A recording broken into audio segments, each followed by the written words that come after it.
Hello viewers, আসসালামু আলাইকুম। তো আমি আজকে একটা প্রজেক্ট দেখাইতেছি, খুবই হাস্যকর একটা প্রজেক্ট। হাস্যকর বলতেছি এই কারণে যে একই কাজ বারবার করতে হবে, কিন্তু এটা ভোট দিতে হবে। তো সে আমাকে প্রথমে $5 অর্ডার করছিল, পরে 1 ঘন্টার জন্য। পরে আমি দেখলাম যে এটা করতে সময় লাগতেছে। পরে সে আমাকে টিপ দিয়ে $15 করে দিয়েছে। $15 আর $5, $20 হয়ে গেছে এখন অর্ডারটা। তো কাজটা হচ্ছে কি, যে এই লিঙ্কে ঢোকার পরে ভোট দিতে হবে শুধু। তো কিভাবে দিতে হবে সেটা আমি দেখাইতেছি। আমি এখানে যাওয়ার পরে এই লিঙ্কটা কপি করে পেস্ট করলাম, তারপরে লিঙ্কে ঢোকার পরে এখানে একটা ভোট দেওয়ার অপশান আছে।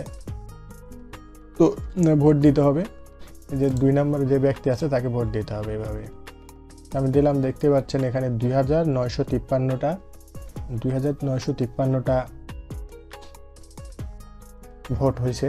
আর যে ফার্স্টে আছে তারা হচ্ছে 3229টা ভোট। তো আমার এটাকে আপ করে দিতে হবে। তার সাথে আমার চুক্তি হয়েছে যে আমার 3100 ভোট দিতে হবে। তো এর ভোটও বেড়ে গেছে, যার কারণে ওকে আবার আমার টাকা বাড়ানোর কথা বলতে হবে। তো এখন আছে 2900, আমার আর 200 করতে হবে। 3100, 150 করতে হবে।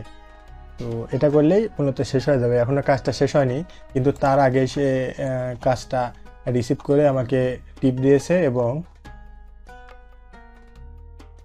5 স্টার রিভিউ দিয়ে দিয়েছে, আর ভালো একটা কথাও লিখেছে।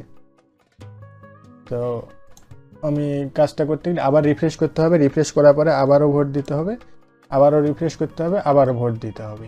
এই বারবার একই কাজই করতে হবে। এটার জন্য আমি বললাম যে কাজটা হচ্ছে হাস্যকর। তো শুধু এটাতে না, আমাকে আরেক আইডিতে $10 সে আমাকে দিয়েছে। আমার আরেকটা আইডিতে সে $10 দিয়েছে। তো মোট হচ্ছে $30 হইতেছে। আর তার এটা ছিল, আমি যখন শুরু করি তখন এটা ছিল হচ্ছে 2500। তো 2500 থেকে আমার 2900 করা হয়ে গেছে। আর 150 করলে আমার কাজটা শেষ হয়ে যাবে। 2 আইডিতে মোট $30 দিয়ে আমি এই কাজটা করতেছি। ভার্চুয়াল অ্যাসিস্ট্যান্ট হিসেবে কাজ করলে মূলত এগুলা সহজ সহজ কাজই পাওয়া যায়।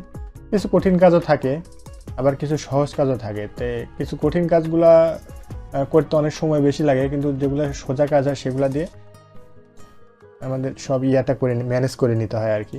তো আমি এই কাজটা এখনও শেষ হয়নি, যেহেতু করবই। তো আপনাকে শুধুমাত্র আপনাদেরকে বোঝানোর জন্য আমি এই প্রজেক্টটা দেখালাম। তো ভিডিওটি যারা দেখছেন তারা একটা লাইক আর সাবস্ক্রাইব করে যাবেন। দেখার জন্য সবাইকে ধন্যবাদ।